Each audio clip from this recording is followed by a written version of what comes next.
Welcome to the Author to Authority podcast. And I'm excited today. I know I always kind of say something like that, but I am because I'm with Lorraine Ball, sorry. And I'm excited because we're talking about content SEO. Now, you may think, what's so exciting about content SEO? The thing is, when you get it right, oh, it's exciting. When you get it wrong, there's crickets and more crickets. So Lorraine spent many years in corporate America, and after too many years there, she said goodbye to the bureaucracy, glass ceilings, bad coffee, and followed her passion to help business owners succeed. And then today, she is a successful entrepreneur, author, professional speaker, and host of a weekly marketing podcast called More Than a Few Words. And I'm the word ninja, so I love that title. And she loves bringing creative ideas, practical tips, and decades of real world experience to every conversation. She's the founder of the Digital Toolbox Community. She helps business owners use internet marketing to grow. And in her spare time, though I don't know how much spare time you'd have, she loves to travel, take photos, and you can see her photos at lorraineball.com. Lorraine, welcome to the show. Thank you so much for having me, Kim. I'm excited to be here. So before we get started, because this is your first time on the Author to Authority podcast, but probably not your last, I would just love for you to share a bit of your business story. You know, how did all of these things take place? Because I read them in your bio, but it's like, I love the details. Well, it's funny when people ask me, so how did you get here? Was there a clear path? I would love to tell you there was a clear path. There wasn't. There wasn't. But things happened along the way. I actually have a degree in elementary ed, and I like teaching. I just don't really like that word again. I don't like the bureaucracy. And I also discovered that when you're teaching, you spend a lot, especially if you're teaching elementary school, you spend a lot of time really kind of being alone because it's you and 25 or 30 children. And I love the adult conversation. And so that was never going to be a long-term thing. I worked in retail. I sold oil field supply and went back to grad school, got a degree in marketing, and thought I was going to go to work for the China company, Lennox. Mm-hmm. Ended up at Lennox Industries, the heating and air conditioning company. And the funny thing was, it was never anything I thought I would like, and I loved it. I loved the industry. I loved working with all of the independent business owners who were kind of out there making it on their own. And after enough years of that, where I'd come up with these ideas and my management would be like, yeah, no, we can't do that, I finally said, yeah, we can. So I started Roundpeg. It was a traditional agency. And then it became a digital agency because I started it in 2002. There was no Facebook. There was really no LinkedIn, Twitter. None of this existed. And over the next 20 years, I built a business selling products and services that did not exist before I started the business, and kind of came full circle back to teaching, because what I find with a lot of small business owners is a desire to control and to understand what's going on. Maybe they want to do it themselves, or maybe they just want to ask better questions. And that's where the toolbox came and the podcast. And 2 years ago, I sold the agency so I could just focus full time on the podcast and the online training. And I'm having fun. I love what you said there about business owners. It's true. You know, as a business owner, I'm at the point I don't want to do everything. In fact, I can't do everything.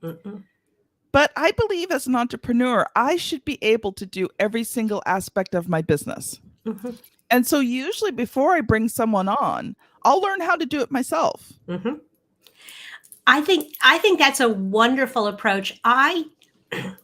As my agency grew, I knew how to do everything that my agency did. So what that allowed me to do is two things. And I think number one, when I hired somebody, I could train them to do it the way I wanted. Mm-hmm. If I was smart, I hired someone who could do it better than me and I could Yes. learn from them. But also, if for whatever reason they were on vacation, they had a job change, and I had this hole in my organization, I never panicked because while I was looking for that next perfect person, I could do it. Yeah. Too often, I think business owners get trapped where they hire people and don't bother to find out really what they do, and then they get a little desperate when they leave because they just don't know how to replace them. Well, and I think the other thing too is, how do you know if that person's really doing their job properly? Mm-hmm. Like, I've heard so many horror stories of people who just hired someone because they didn't know how to do it, only to find out later that A, they weren't doing it right, B, they were destroying client relationships, Mm-hmm. C, they were stealing money. Any and all of those above, and it's a nightmare, and it doesn't have to be that way. Mm. I don't think that business owners have to do it all themselves. As a matter of fact, I advocate for, like you said, you have an assistant with the podcast who does a lot of the legwork, so it Yeah. frees you up for the higher level things. I think you have to, if you're going to grow, I think you have to hire people. Yeah. Whether you bring them in or you outsource that, but you need to know what to ask. You need to know the questions so you know what you're hiring. Well, and ultimately it's your responsibility. Mm-hmm. Like, I think sometimes as entrepreneurs, we've hired people and think, oh, I don't have the responsibility for that anymore. It's your company. Ultimately, the buck stops with you on everything. Absolutely. I so agree. Like, you have to know whether the person's doing what they're supposed to be doing. Mm-hmm. And, I don't micromanage. So I tell all of my team members, I don't call them employees, I call them team members. And I say to them, I said, listen, I'm going to teach you the way I do it because that's the only way I know how to do it. I said, as long as you get the job done in a moral and ethical way, good. I don't care how you do it. Absolutely. It's that whole idea of, look, this is a football field. Now, we have to get the ball down to the end of the field. Yes. You can run it, you can pass it. I don't care what you do, but you got to stay within these guardrails. If you run on the sidelines, we're going to foul or whatever they call it. You can tell I'm a sports person. Should not use sports metaphors. But the truth is, you have to stay within this field. Now, what you do in the field, that's up to you. Yeah. And I think it's it worked for me, so I'm going to go with it. And I'm glad to hear that that's how you approach it. Well, it's funny. I learned how to do this. My best friend and I, she was the first team member that came into my business with me. And so it was a bit weird. Like, it's funny. We had flip-flopped over the years because she ran a company, a brick and mortar business, and there was times she needed help. So I was her employee. And then when my ghostwriting got so big, it turned into a publishing company, she was my employee, right? So over the years, we learned how to separate our friendship and our work relationship. And we made promises to each other that we'd never let the two interfere with each other. But what we realized a very, very long time ago, and even though she's my absolute best friend and I love her to pieces, and we've been best friends for more years than I'm willing to admit, we have very different styles. Okay. I call her the planner princess. She has a planner for everything. She plans everything out to the nth degree before she does it. And she has to think everything through to the nitty gritty before she's ready to work on something. And you don't throw things at her because that just sends her life into confusion. Me, on the other hand, I'm a go with the flow person. Let's just get started. We'll figure it out on the way through. And if we make a few mistakes, oh, who cares? We'll fix it up as we go along. Right. So very opposite styles. So this is where this, don't micromanage. So I would show her, and then I'd say to her, listen, you figure out your own way. Mhm. right? Because she was the planner princess, right? But it worked for us because I gave her the freedom as long as she was doing what was needed to be done, and it was Mhm. done on time, because sometimes that could be an issue with someone who plans, they don't always get it Mhm. done. But as long as she was getting it done on time, I didn't care what system she put in place Mm-mm. to get it done. And so we learned, and she also learned that I was a go with the flow. So, I learned to let her do things slowly, even though it would drive me nuts. But she also learned that sometimes she's just got to go with the flow. So we balanced it out and we worked well together, because I Absolutely. gave her the freedom Mhm. to accomplish the goal the way she wanted, like you said, within the guidelines, within that football field. And I think that's just, I mean, it's not even today's topic, but I think this is just something really important for entrepreneurs to understand. If you micromanage, you're going to make not only your life miserable, your employees' lives miserable, and ultimately your clients' and customers' lives miserable. Absolutely. And you raised an interesting point, and then we'll stop and we can talk about content. But one of the things that you guys did was you found the yin to each other's yang. Yeah. you know and there's real power in recognizing, this is my strong suit, this is yours. They are complete opposites. Yes, we will make each other crazy, but we'll pull each other along a little bit. She'll force you to slow down, you'll force her to speed up. Yeah, exactly. And that's what Mhm. happened. Mhm. That's what happened. I planned more. And when I Mhm. threw things at her, she just learned how to do them. Mhm. Awesome. Okay. Well, I want to give you lots of time to talk about SEO content here, and we're going to shift gears. But I think that first section was just completely off topic, but completely valuable at the same time. So, Lorraine, I'm going to let you loose for a bit to talk Mhm. about it, and then, we'll stop, ask some questions, we'll talk it through, but I want to give you lots of time to share. Okay, so what is content-based SEO? People often ask me about it and where I came to it. And basically, in quite a few years ago, SEO was much more of a game. It was all black hat tactics and keyword stuffing and weird linking strategies.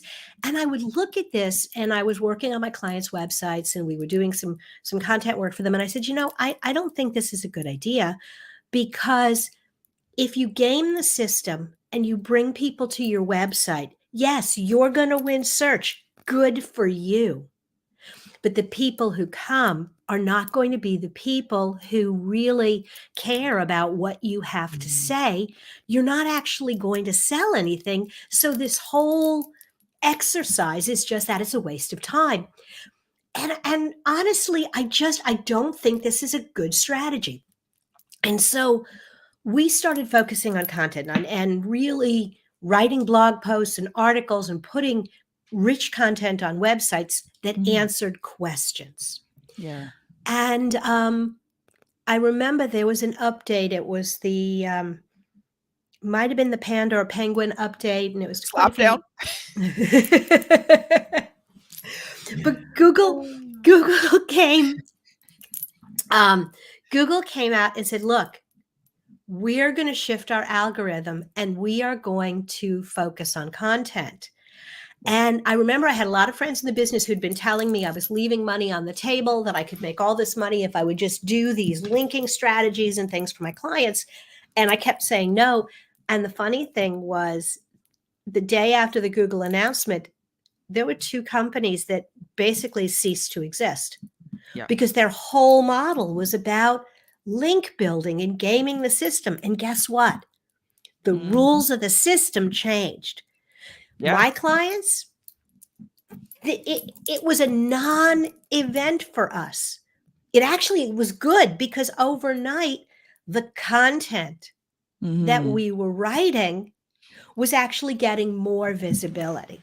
And Yeah. so that's really the foundation of where this whole process came for me. In terms of what it is, the best way to approach this, and you're an author, you're a words person, you're going to love this. You start with questions. What are the questions that you get asked on a regular basis. What is it that someone needs to know as they move through your buying process? Start making a list of all those questions. Go to your inbox and look at the emails that you've answered recently. If you have a customer service team or a sales team, go and do that and just start building this list. And that's where it starts. Mm-hmm. Then what I want you to do, and I call this hiding in plain sight. The answers are actually, or the next step for you, Google is right there. Go to Google and type in what you think is a good question. And funny thing happens. You'll see that question, the answer come up, but you'll very often see a question section pop up with people also asked. Look at those questions. Are those good questions? Most of the time, some of them are. And then what do? Click on one and half a dozen more questions open up and half a dozen more. You could spend hours going down that rabbit hole. You don't have to take all of them. Pick your favorites. Pick the ones that you're like, yeah, that's a really good question. It's a really good way of asking it. Now what I want you to do is go back to your website. Go to your search bar. Don't type in keywords. Type in that question. What comes up? Do you get a blank screen? Do you get one blog post? Do you get one page that's kind of related? I almost don't have to tell you the obvious. You've identified these questions. You think they're good questions. Google has identified that these are questions people are asking. It is related to your product category. Hello, put some content on your website. When I say this, people are like, oh. And funny thing, we were working with a flooring company, and he said, God, when I asked him, like, what do people ask you? And he said to me, I get asked all the time why we have to replace the subfloor. Okay, go to Google, I get variations on the question. I go back to his website and I type it in, and you know what? Nothing. So first thing we did was write a blog post. Why do I need to replace the subfloor? Funny thing, it did well. People were interested. What material do I use for the subfloor? Good. Next question. How long does it take to replace the subfloor? And all of a sudden you start to find this group of related questions. So now you've got the questions. You figure out what you need to answer. Now start connecting the content. This is the other thing. When Google, and I don't hear people talking about it this way as much anymore, but the term spider, that the Google spiders would come to your website and they would crawl. And what they're doing is they're looking for related content and links they can follow. And so you need to create a path through your website. Yeah. And you do that if you write 2 articles on a related topic. For more information about subfloors, read here. Interested about scheduling an appointment for your subfloors, go here. And you just kind of put those connections. Yes. And so those things will add way more value to your website. They will give you a core for your social media, for your newsletters. You're not creating 2 different kinds of content. I mean, and I can go on about this, I don't know, for hours. I teach a course in this, but that's really the gist. What are the questions? Yeah. And how do you answer them? Wow. It's funny. I actually knew that, but I've never heard it explained that way. And it's like, that just really makes a lot of sense. I'm like, and I'm thinking through, because like I'm in the process of just, completely redoing everything, redoing the websites, like just redoing everything and pretty well starting from scratch on a lot of areas because the things I was doing just wasn't working. And I was thinking through my content strategy for the year. And I actually came up with 52 different topics. But now I'm going to go back. And I know those topics are questions that are asked, but I'm going to go back and actually do it the way you said and go into Google and see exactly how it's worded. Because that's what word ninjas do, right? We see how things are worded. I think you are a true word ninja, my friend. It's funny, as long as I'm talking. My mother said I was born talking. But when you were talking about, I think before the show started, your process where you write and then you do the other pieces. I'm high auditory. That means I have to hear it out loud first. So I talk things through. I do a presentation. Then I think, oh, that's good content. I should record that, transcribe it, and then craft it into something. And it's just how my brain works. But yes, it is all about the words. And you know, you brought up an important point there, because I think some people think, oh, I have to do it this way. No, you don't. One thing I've learned through this process of, you know, teaching people authority, marketing, positioning, you know, how do you get seen, is your writing skills and your verbal skills have to be on relatively the same level. One can't be significantly weaker than the other. But what I realized through the process is most people are one or the other. So most, and you know, it comes back to the visual, audio, you know, tactile, you know, type things. Some people are better writers than speakers. So if you prefer to write your blog posts out first, write your content out first, then create the audio podcast, then create the video from what you've written.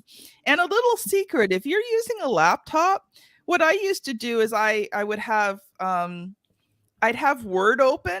So I'd just be staring straight at the screen, and I'd use my mouse as a teleprompter. And sometimes I would be reading stuff, and I'm really good at reading. I can read in such a way you don't know that I'm reading something, because I would practice it till it sounded completely natural. But I would read the videos sometimes, and I'd stare straight in the camera, and I'd smile, and I'd make inflections, but I would be reading it. I've actually won online speech contests doing that, because I would read, because sometimes I didn't get the whole speech memorized. And I would just read, and I've won contests doing that. Right? And you know, that works for you. I have, it's way too long a story, but I have had horrible misadventures when I try to read my presentations because I don't track every word, and then I lose my place or whatever. You're not a visual person. No, I'm auditory. And so for me, if I have 5 words on the screen, like just on the side, and those are the 5 things I need to talk about, I'm fine. I'm fine. And interestingly, when I have to write blog posts, I very often will dictate them. Yes. And then transcribe, and they are way more interesting because there's more of, that's how I get me into my writing. If I write to a plain piece of paper, it's kind of it feels stiff. It doesn't feel authentic. And so it's fine. It is totally about finding your voice and finding a way that works for you. Yeah, exactly. And that was the opposite of what I was going to say. For some people, it's about speaking it out. It's about doing the video or the audio first, and then taking that to writing. And and even at RTI Publishing, when we're working with our clients, that's one of the things we determine in the beginning is, you know, we write their chapters for them, but what's the best way for them to do revisions? So for some of them, they actually do the revisions on the copy we send them. For others, it's having those conversations, and then we kind of do the revisions. Like we customize it to each client's. It's a great strategy. Each client's needs, because we were getting frustrated because clients weren't doing the work, but then we realized they just really couldn't do the work, and so we came up with these other systems. So I love that. I love that. Now, it says in your bio that you are an author. So when I first started my business, a friend of mine told me, if you're going to do public speaking, and that's what I wanted to do, and if you're going to go to conferences, you have to have a book. And so I've actually written two. They were both self-published. The first was The Entrepreneur's Notebook. It was released in 2002, and then which is marketing strategy. The second one was Business Map, which was a guide to business planning. And I'm actually in the process right now of updating both of them, because a marketing book written in 2002 is, I don't know, a little dated. Yeah. Just a little dated, but I'm very excited about a new project that I have that is going a little slower than I thought, but we're making progress. More Than a Few Words is my podcast is 13 years old. And over 13 years, I have talked to so many amazing, amazing people. And I'm currently putting together a collection of articles by many of my guests. And I think I have about 15 or 16 articles, and I'm going to write some of the in-between chapters to fill it out. And I would like a few more before I start assembling it, but I'm going to publish a collection, and we're going to call it More Than a Few Written Words. Nice. I love it. Thank you. I love it. So I'm hoping that will be available right around the beginning of April. And you'll be able to learn more at my podcast website, morethanafewwords.com. Awesome. So actually, by the time your episode comes out, hopefully, because we're recording this in February, hopefully your book will be done. And so morethanafewwords.com if you're interested in that. So I'm going to ask you a question that I ask every author who's been on the show. What was the good, the bad, and ugly of self-publishing those two books? The good was the process. It really forced me to organize my thoughts around the topic. And particularly on the business planning one, I mean, I had been reading business plans for 7 or 8 years, hundreds of plans a year. I knew what I wanted to say, but doing some research and finding out how other people approached it, the learning was, those things were the good. Yeah. The bad. I love how you said that. It's so funny because it's so much easier now. I signed up for Amazon self-publishing, and they have a template. I agonized over the layout of the text. And if I was publishing a printed book, I probably still would agonize a little bit more. But the emphasis with the Amazon online publishing is on the content. It's on the words. And so the bad was really overthinking the layout.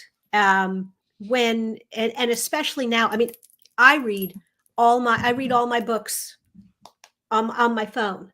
So all of that great formatting is wasted on me. Tell me the story. So I think because with Kindle, you can change the formatting to whatever you want. Yes.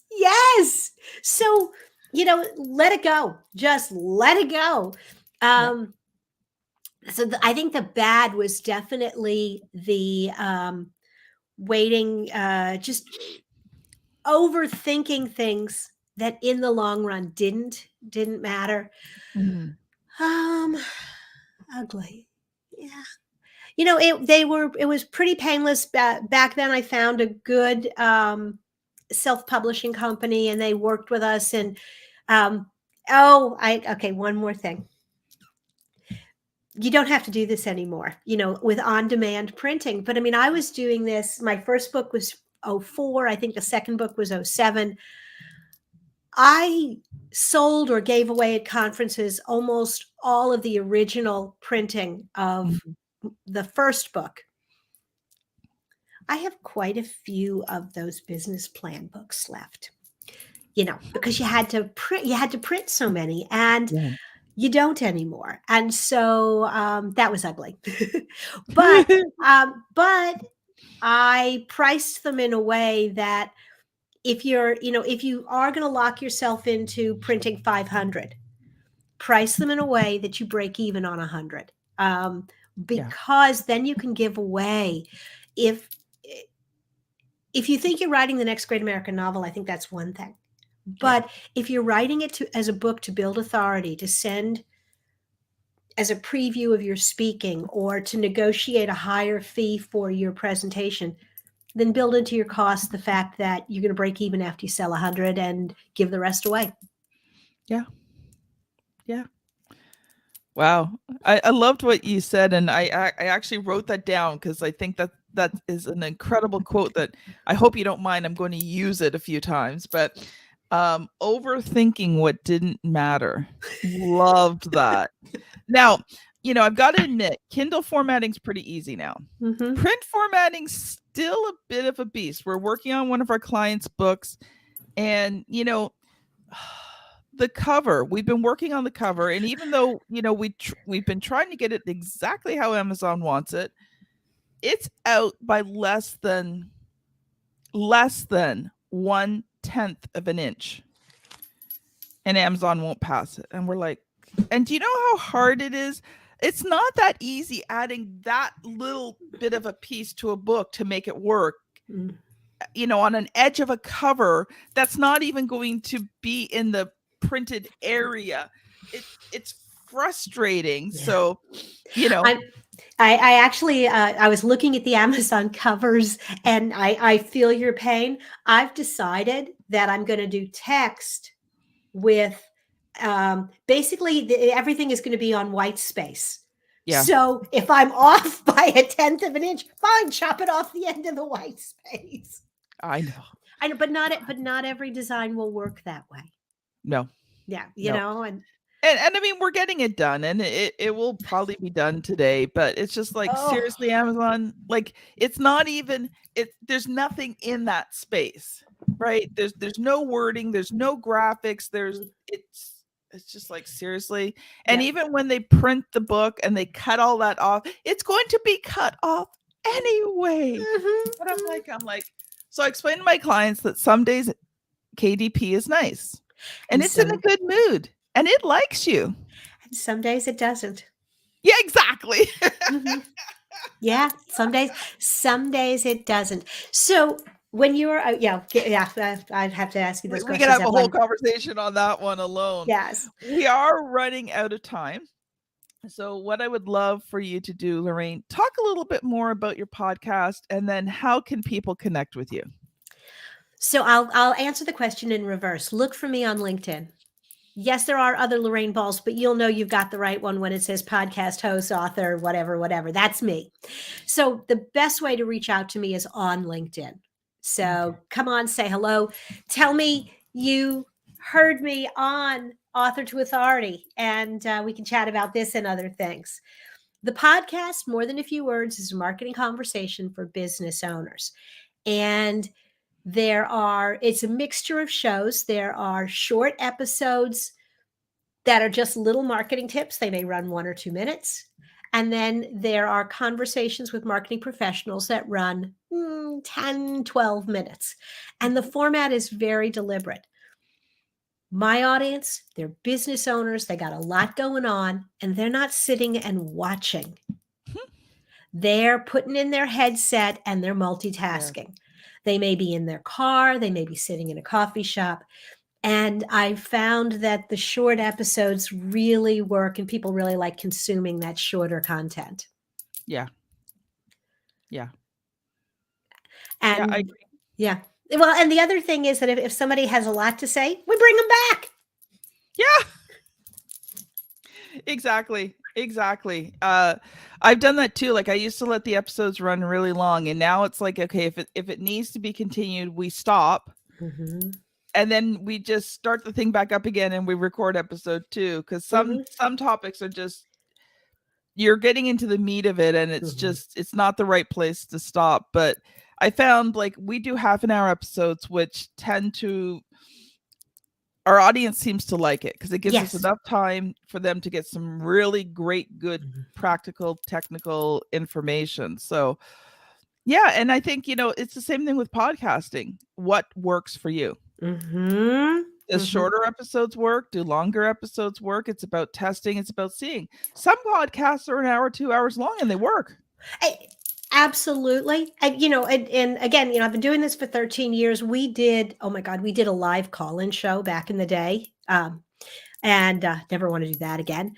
And when Twitter was fun, we used to do the live episodes and we would live tweet during the show and we would respond to what was happening on Twitter.